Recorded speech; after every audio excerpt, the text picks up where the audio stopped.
Syederalun kini ramai dituding pakai narkoba.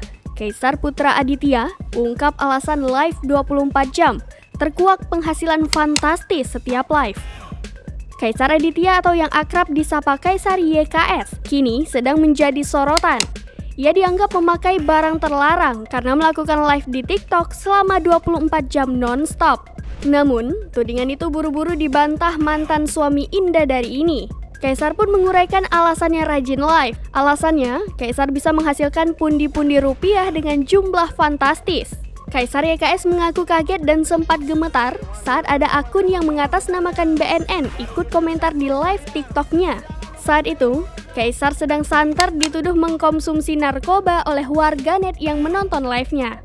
Kaisar pun tak tahu apakah benar itu akun BNN asli yang ikut menonton live-nya sembari memberikan gift. Kaisar mengaku senang karena akun tersebut memberikan banyak gift selama ia live. Kaisar sudah dengan tegas membantah tuduhan dari warganet bahwa dirinya mengkonsumsi narkoba saat live TikTok beberapa hari lalu.